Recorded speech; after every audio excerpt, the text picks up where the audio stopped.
السلام عليكم ورحمة الله وبركاته.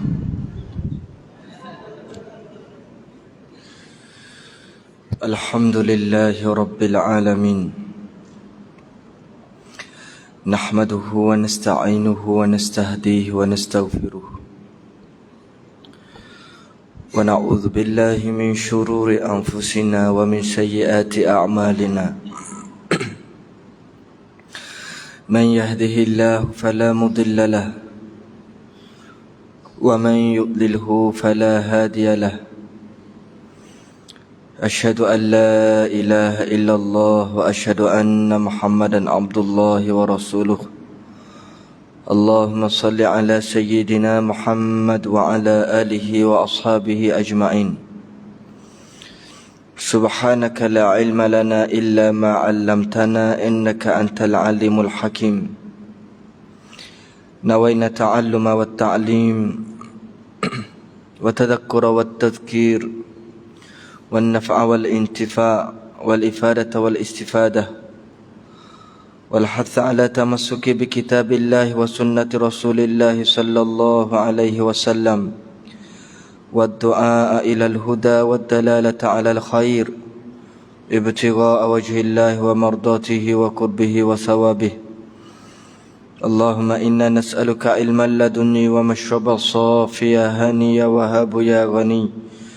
ربي يسر ولا تعسر، ربي تمم بالخير، ولا حول ولا قوة إلا بالله العلي العظيم. Yang dimuliakan sahabat anak, Tuan Imam, Tuan Bilal dan seluruh ahli jawatan kuasa masjid, muslimin muslimat yang dirahmati Allah Subhanahu wa taala.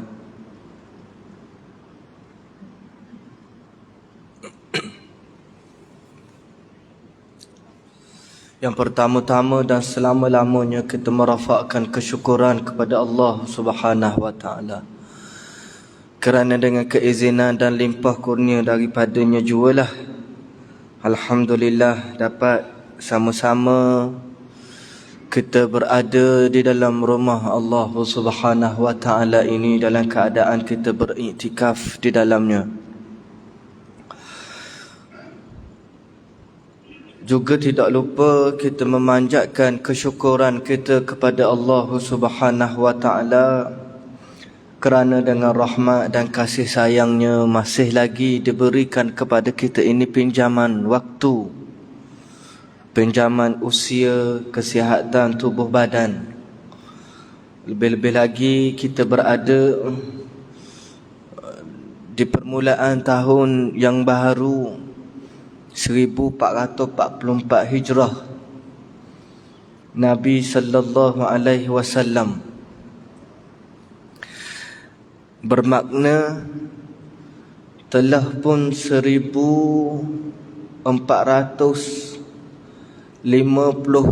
tahun dakwah Nabi kita dengan rahmat yang Allah Subhanahu wa taala sampaikan ke seluruh pelosok alam ini. Dengan dibangkitkan Nabi kita Muhammad sallallahu alaihi wasallam dengan wahyu yang mula-mula seperti mana yang dibacakan oleh Tuan Imam tadi, daripada ayat yang pertama sehingga ayat yang kelima surah Al-Alaq. Maka bermulalah pada kebangkitan Nabi kita Muhammad sallallahu alaihi wasallam menjadi nabi dan rasul, yang mana kebangkitannya ini, pengutusannya ini menjadi rahmat untuk sekalian alam. Ya, kerana apa? Dengan apa yang dibangkitkan dan diturunkan kepada Nabi kita Muhammad sallallahu alaihi wasallam itu menjadi pedoman dan petunjuk daripada zaman baginda Nabi sallallahu alaihi wasallam sehinggalah berlakunya kiamat. Nabi yang penutup, Nabi yang akhir zaman, Nabi yang akhir, ya, diutuskan untuk umat yang akhir zaman. Maka alhamdulillah kita telah menyahut apa yang telah diserukan oleh Nabi kita Muhammad sallallahu alaihi wasallam.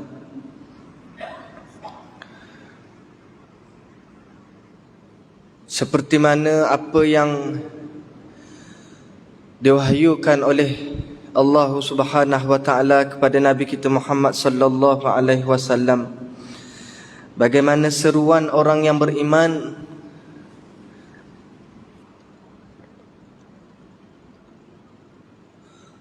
Rabbana amanna bima anzalta wattaba'na ar-rasula faktubna ma'asyahidin. Dan di dalam lain ayatnya Allah Subhanahu wa taala Allah Subhanahu wa taala berfirman, Rabbana innana sami'na munadiyan yunadi lil imani fa an aminu bi rabbikum fa amanna. Wahai Tuhan kami, sesungguhnya kami telah mendengar munadiyan, seruan, yunadi lil iman, yang menyeru. Seruan ini yang seru pada kita ni untuk apa? Lil iman, untuk beriman kepada Allah Subhanahu wa taala. Maka fa amanna, kami telah pun beriman. Dan daripada ayat inilah maka kita beriman dengan Nabi kita Muhammad sallallahu alaihi wasallam. Kita dengar dan kita sahut seruannya walaupun kita tak dengar sendiri daripada Nabi. Walaupun kita tak jumpa sendiri, kita tak pernah tengok batang tubuh Nabi kita Muhammad sallallahu alaihi wasallam. Tapi kita beriman, kita yakin sungguh-sungguh benarnya apa yang Nabi kita Muhammad sallallahu alaihi wasallam bawakan. Benarnya apa yang diajarkan. Benarnya tiap-tiap apa yang diserukan. Maka mendustai apa yang diserukan oleh Nabi sallallahu alaihi wasallam, maka jadilah mereka ni orang yang kufur, yang tidak beriman kepada Allah Subhanahu wa taala. Walaupun dia sembah Allah pada hakikatnya. Contohnya seperti mana orang-orang Yahudi. Dia sembah Allah, dia tidak sembah berhala. Bahkan saya ada bacalah beberapa artikel yang ditulis oleh rabbai-rabbai Yahudi ni. Kata-kata tu imam ni lah, ustaz-ustaz orang Yahudi ni, bagaimana iktikad dan keyakinan dia kepada Allah betul seperti mana iktikad dan pegangannya kita ahli sunnah wal jamaah, hampir sama begitulah. Bagaimana mereka ini tidak menyifatkan Allah ada di atas, ada di bawah, ada tepat. Orang Yahudi gitu iktikad, dia kenal, dia tahu Allah, dia kenal dan dia yakin Allah Subhanahu wa taala. Tapi kenapa mereka tidak dikira sebagai orang yang beriman? Sebab dia tidak menyahut akan ayat ni. Seruan yang suruh beriman tu yang datangnya daripada seorang lelaki namanya Muhammad sallallahu alaihi wasallam. Walaupun iktikad dia terhadap Allah tu dia tak syirik, dia tak sembah selain daripada Allah Subhanahu wa taala, dan apa yang diimankan dengan Allah Subhanahu wa taala itu benar. Tapi tetap juga Allah tidak aku. Sebab apa? Allah tidak memperakui mereka ini kerana dia tidak menerima apa yang telah diserukan oleh Nabi kita Muhammad sallallahu alaihi wasallam sebagai seorang nabi dan seorang rasul. Dia tak ambuh waktu. Dia ada pada dia ni la ilaha illallah, tapi tak ada pada dia Muhammadur Rasulullah, tak ada.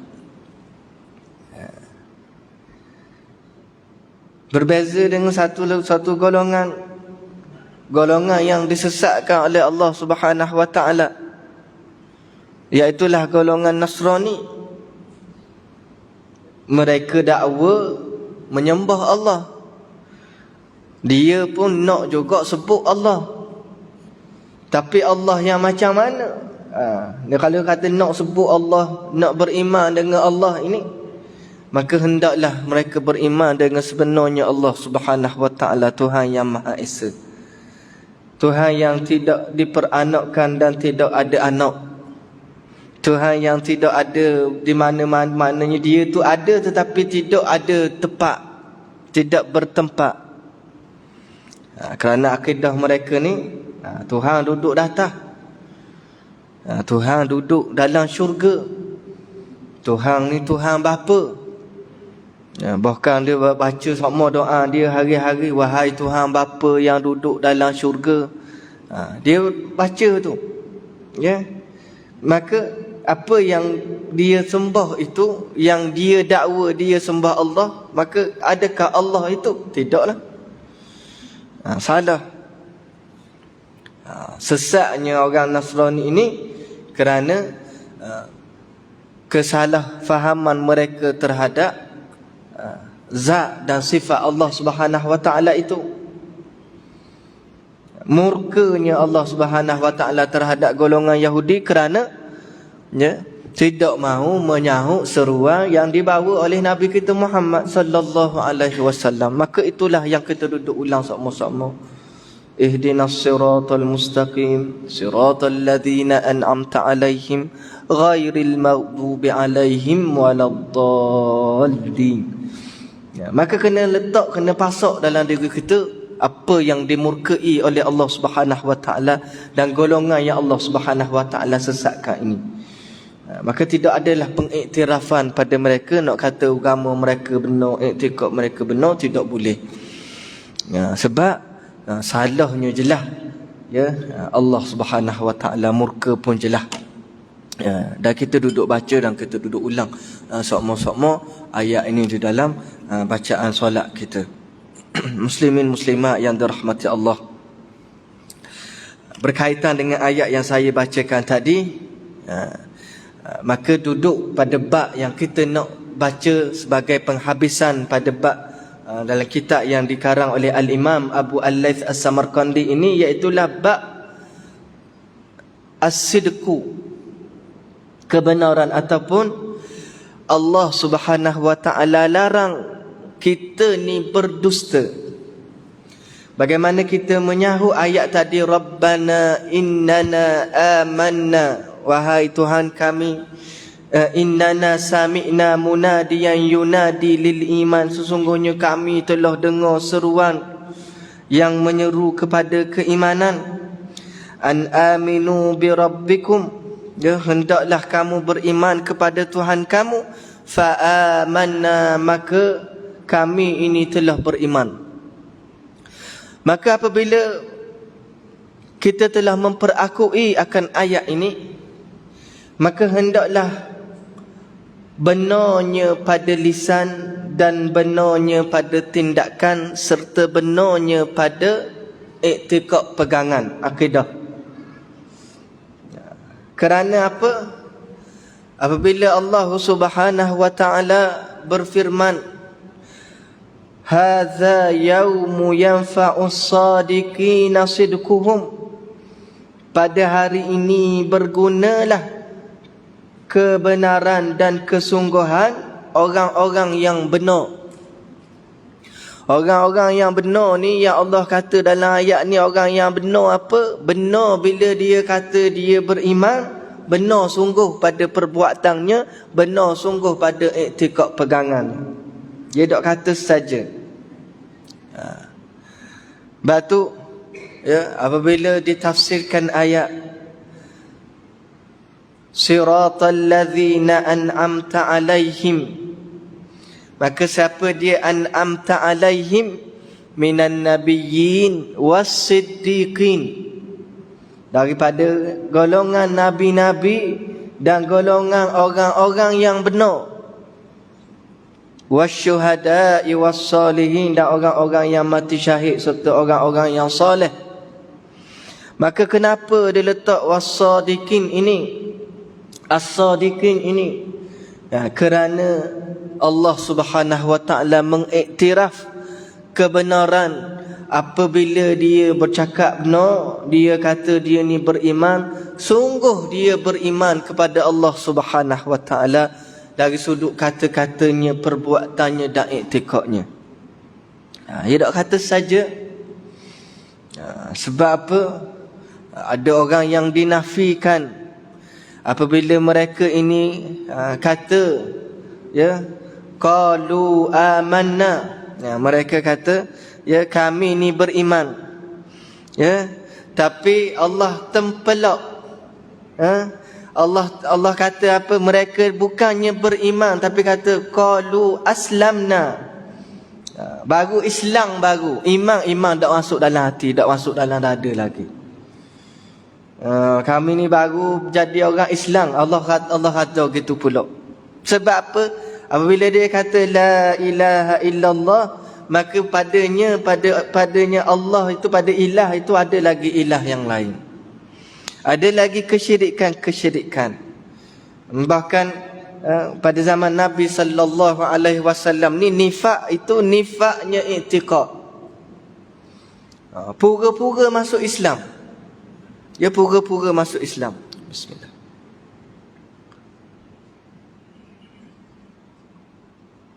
Beriman, ya, kepada Allah Subhanahu wa taala di bibir mulutnya, ngaku, ya, di hadapan Nabi sallallahu alaihi wasallam, ngaku beriman.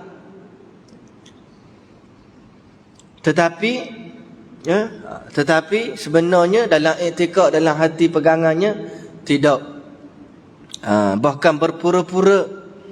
Akhirnya mereka ni dimasukkan ke dalam neraka Allah Subhanahu wa taala, ya, fid darkil asfali minan nar, ya, neraka hak paling bawah sekali, khalidina fiha, selama-lamanya. Sebab apa? Berpura-puranya. Dalam sejarah moden pernah berlaku, ya, seorang lelaki, kita panggil, kata mata-matalah spy. Kalau tidak silap, orang Belanda. Kalau tidak silap lah, ya. Cerita pada tahun, kalau dok perang dunia pertama, perang dunia kedua, gitulah. Belanda ketika itu masih Indonesia, negara Indonesia pada ketika itu masih lagi di bawah jajahan Belanda. Tak merdeka lagi.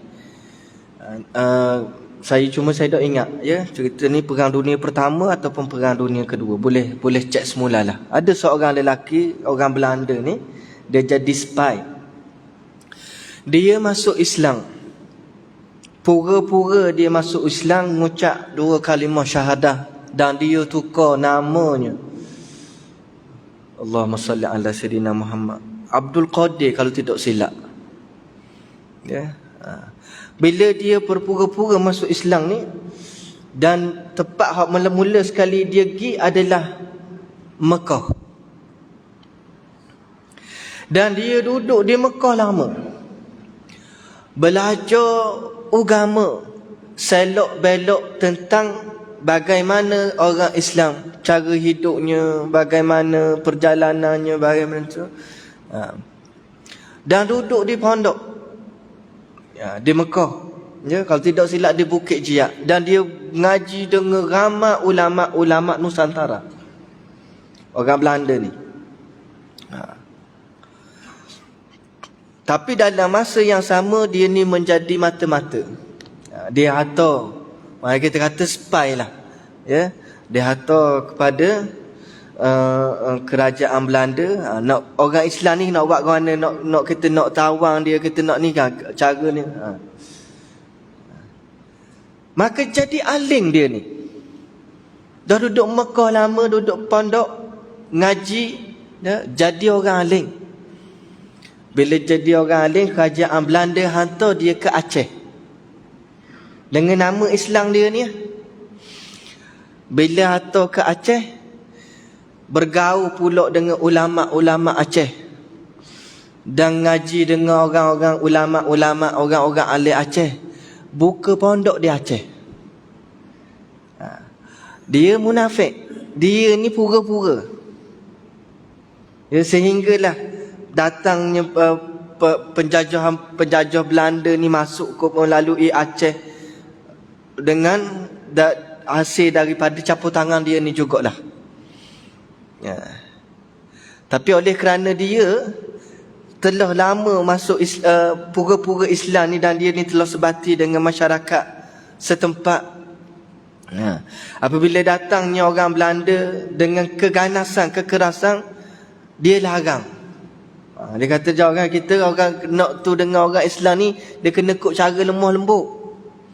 Dia tak boleh mari senjata, dengan mari peperangan dah. Dia ajar tu supaya apa, memenangi jiwa orang Aceh dengan dengan orang kata diplomasi, supaya dia turut ke kita, turut ke orang kafir Belanda ni.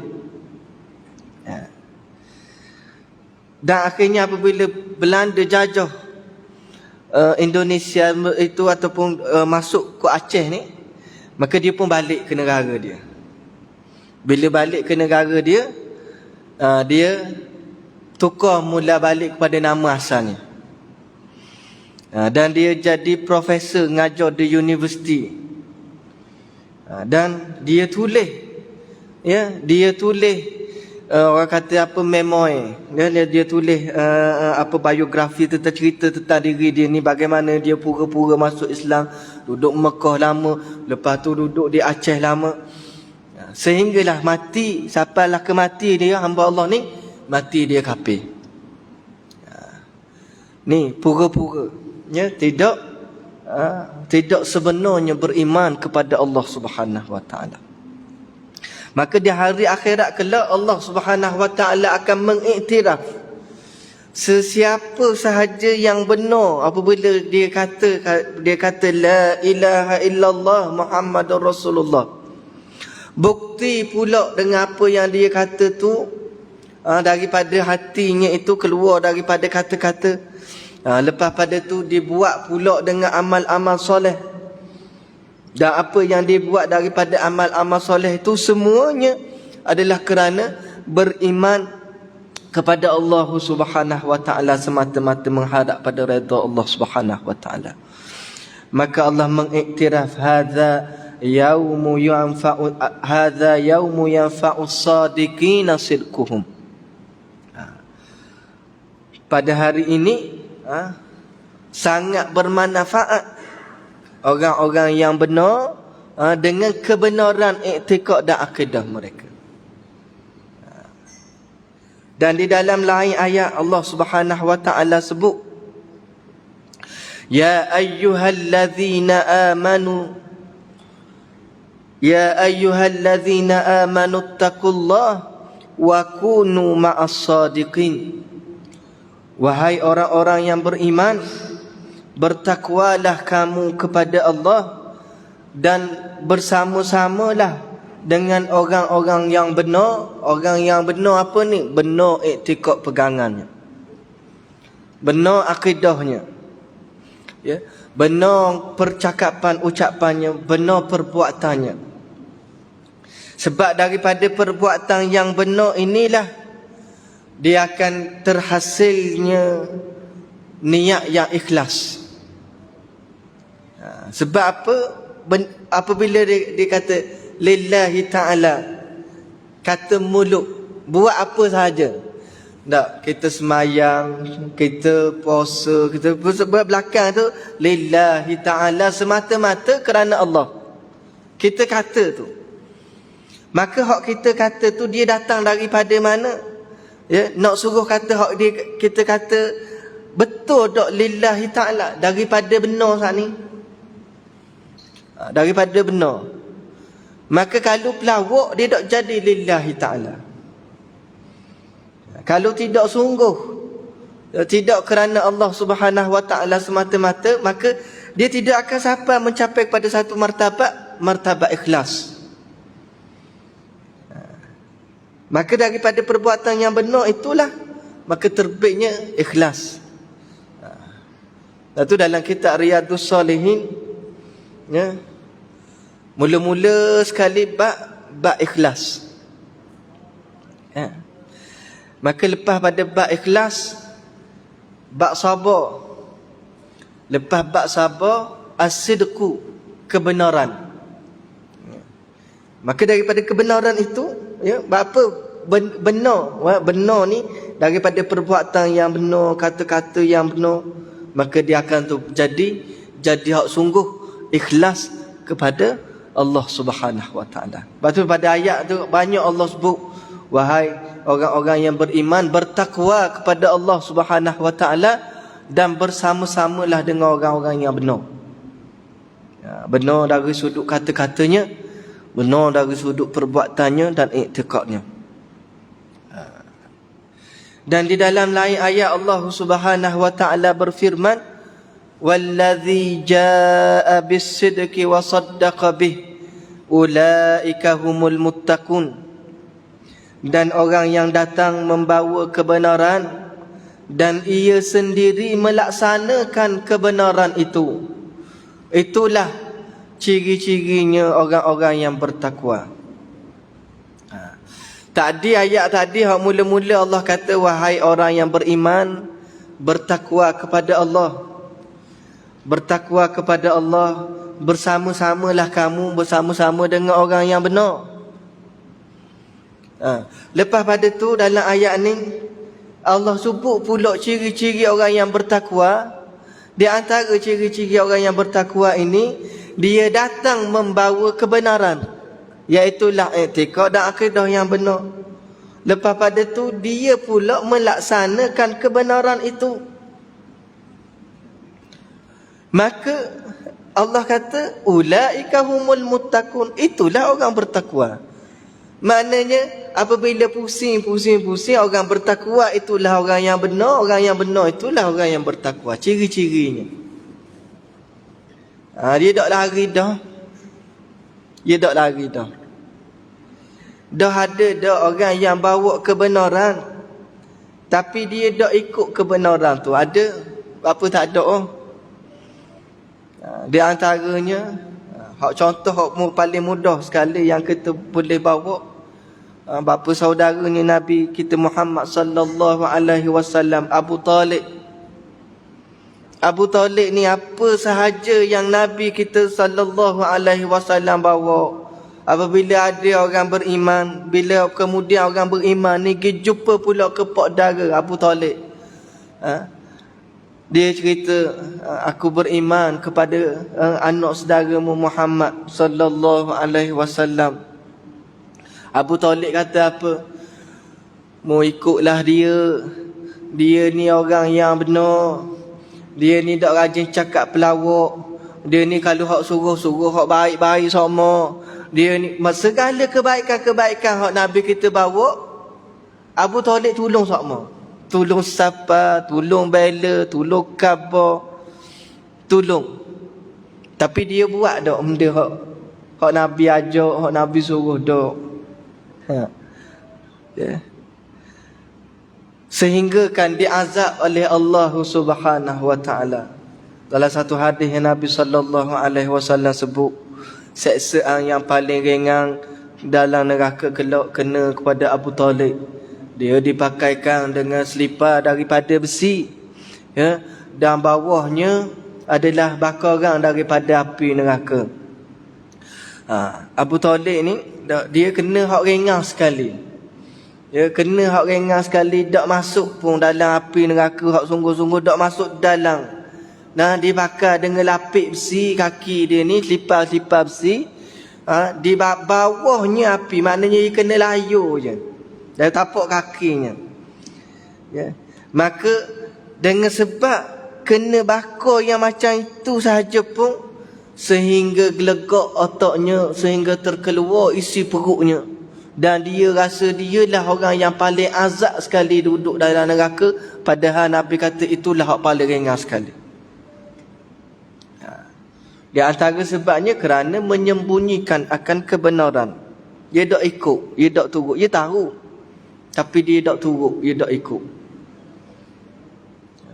Bahkan Abu Jahal sendiri, apabila dia berdialog dengan Abu Sufyan, dia pada satu malam Apabila Nabi sallallahu alaihi wasallam malam-malam baca Quran di rumah dia, Abu Jahal ni dengar Nabi baca, dia pun pergi hendak pergi dengar hak Nabi baca.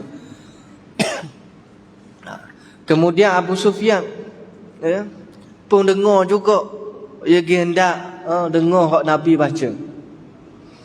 Belang-belang dengar, belang-belang ngundur tas belakang, belang-belang dengar, belang-belang ngundur tas belakang. Akhirnya belaga punggung dua orang ni, Abu Jahal dengan Abu Sufyan. Kejut dua-dua, tanya dah buat apa benda ni. Dalam riwayat kata 3 orang, ada seorang lagi, saya tak ingat nama dia. Dan peristiwa ni Abu Sufyan cerita sendiri dalam satu hadis yang sahih. Lepas pada dia masuk Islam, dia cerita, aku dulu masa zaman jahiliah, masa duduk Mekah, Nabi ada Mekah, malam-malam dengar Nabi baca Quran. Dengar. Dia cerita pada satu malam tu belang-belang duduk dengar, belang-belang ngundur tas belakang, belang-belang dengar, belang-belang ngundur tas belakang. Akhirnya belaga punggung dengan Abu Jahal. Abu Jahal tanya, dah buat benda ni? Dia pun tanya, dah buat benda sini? Dengar, kata ni dengar Muhammad baca ni.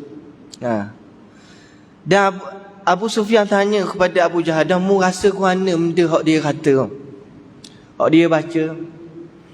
Maka Abu Jahal kata, ya betul belaka, hak dia kata, hak dia baca tu betul, benda betul, benar.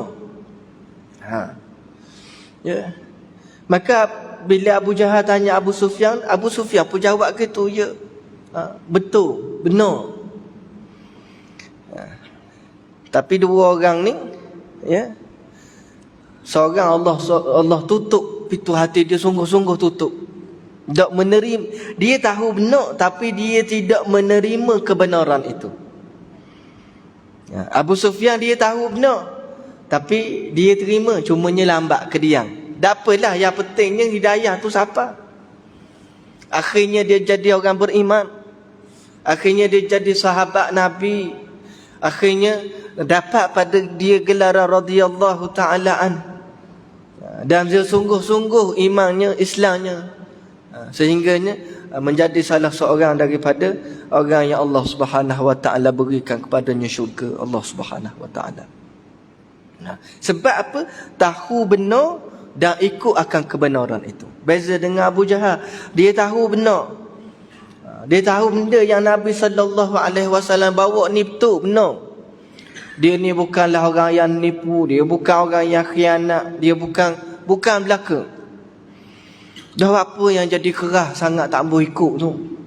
Kerana perasaan, semangat, kita panggil apa? Asabiyah ni.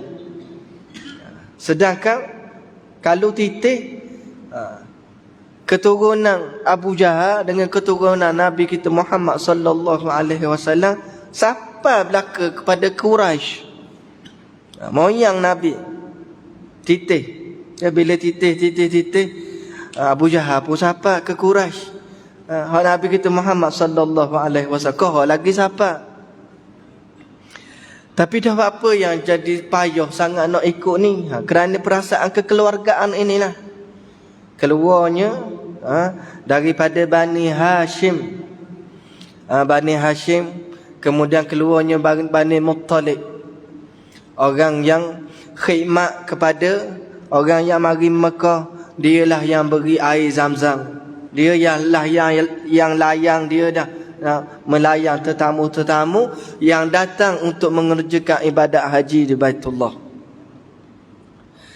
Maka daripada Quraisy ini juga datangnya Bani Makhzum. Bani Makhzum ni lah Bani Abu Jahal ni.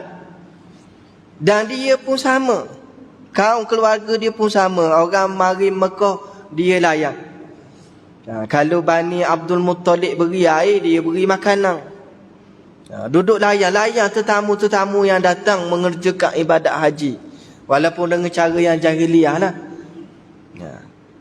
Maka kata Abu Jahal, kami ni bersaing dengan Bani Abdul Muttalib ni, Bani Hashim ni lama. Dia memuliakan Kaabah, kami memuliakan Kaabah. Dia memuliakan tetamu yang mari untuk tawaf di Kaabah, kami pun memuliakan tetamu yang mari tawaf di Kaabah. Tiba-tiba mari daripada keturunan dia ni seorang lelaki yang ngaku jadi Nabi. Bani Makhzum tak ada. Tak ada hak ni.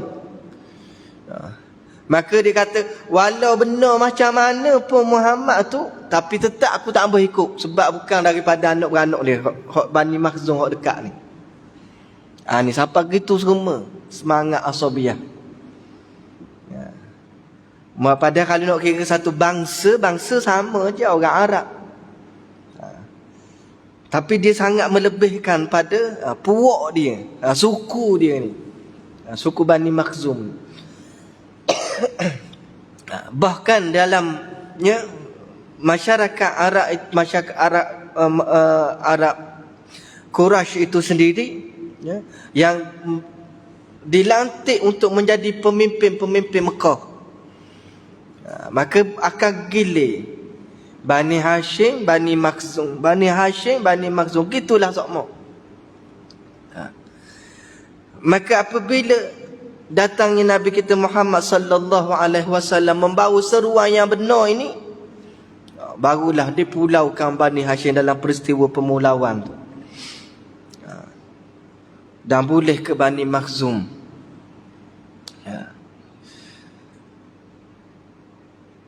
Dengan sebab semangat inilah akhirnya tertutup pintu hatinya untuk menerima kebenaran yang dibawa oleh Nabi kita Muhammad sallallahu alaihi wasallam. Walaupun akhirnya Abu Sufyan alhamdulillah beriman. Dan akhirnya anak dia sendiri Ikrimah beriman dan jadi sahabat Nabi sehingga kan mati syahid berjuang fi sabilillah. Sungguh-sungguh menyatakan keimanannya dan sungguh-sungguh dia buktikan benarnya iman dia ni. Maka kena dengan ayat ni, yaumu yanfa'us sadiqina sidquhum. Bila dia kata beriman, dia buktikan sungguh dia ni orang yang beriman. Dan matinya mati dalam keimanan, mati dengan hak paling besar sekali pahala sebagai orang yang mati syahid. Dan mereka ini orang yang benar, orang yang bertakwa, dan orang yang benar ini sebagai jaminan Allah Subhanahu wa taala terhadap mereka, lahum ma yasha'una inda rabbihim, bagi mereka apa sahaja yang mereka inginkan di sisi Tuhan mereka kelak. Balasannya Allah Subhanahu wa taala beri, nak apa sahaja, nak apa jua, ya Allah Subhanahu wa taala akan memperkenankan. Dengan sebab apa? Dengan sebab benarnya daripada kata-kata, benarnya daripada i'tiqad dan pegangan yang mereka pegang ini.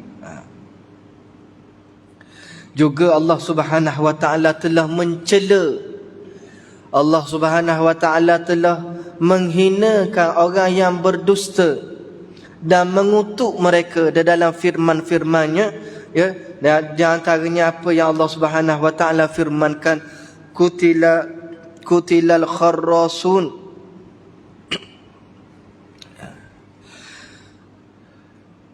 Sungguh celakalah kharrasun, orang-orang yang tukang dusta. Waqad zamma al-kadhibin wa la'anahum. Allah Subhanahu wa taala murka kepada orang-orang yang dusta ini dan melaknat mereka. Ya.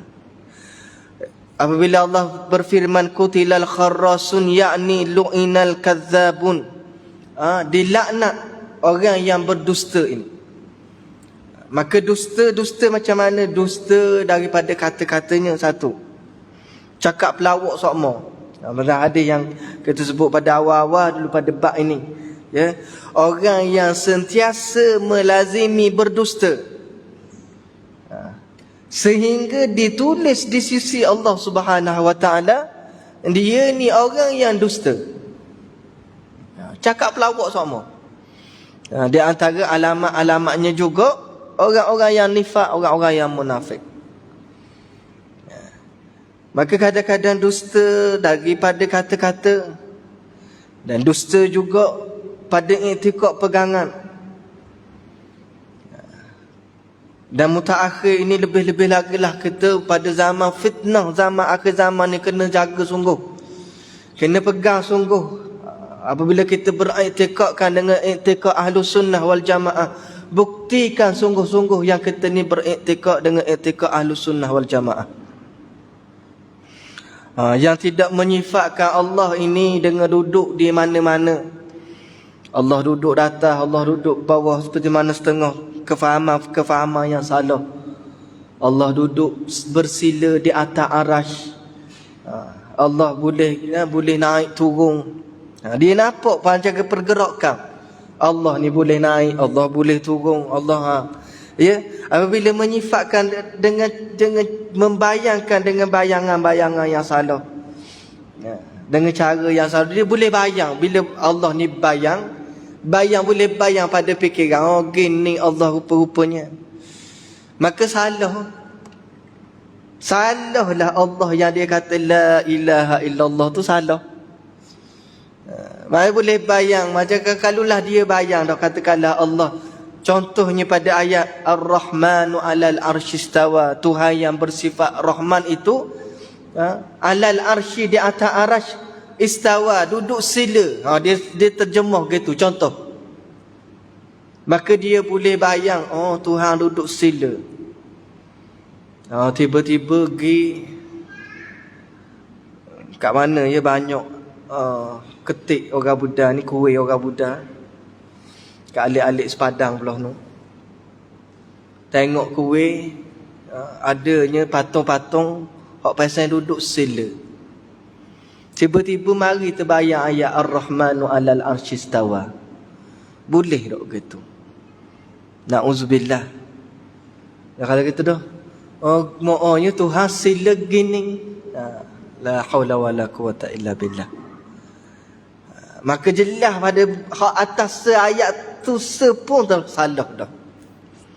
Salah pada pemahamannya, salah bagaimana dia menterjemah dengan terjemahan yang salah. Lepas tu bila tiba-tiba bila pergi jalan nampak gitu pula, itu baru hak sila.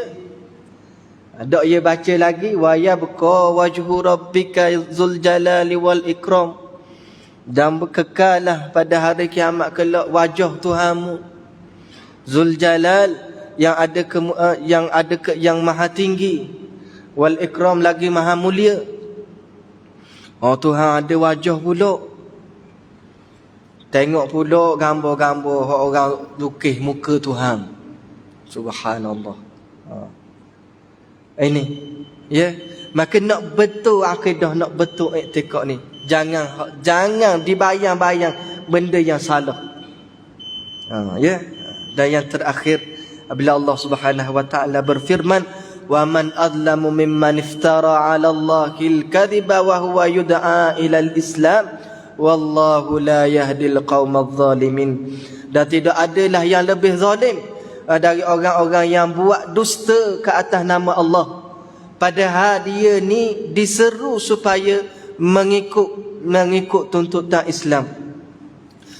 Dia buat zalim, dia dengar dah seruan Islam, dia dengar dah seruan dakwah, tetapi dia tidak mahu ikut, bahkan dia berdusta di atas nama Allah Subhanahu wa taala. Wallahu la yahdil qaumadh zalimin, dan Allah tidak akan memberi hidayah pada orang yang buat zalim yang macam ni. Ya. Maka walillahi taufik, itulah ya akhir bab pada larangan berdusta ini. Yang baik datang daripada Allah Subhanahu wa taala, segala kekurangan dan kelemahan adalah daripada kejahilan diri saya sendiri. Adapun saya memohon keampunan dan kemaafan kepada Allah Subhanahu wa taala. Aqulu qawli hadza wa astaghfirullahal azim li wa lakum.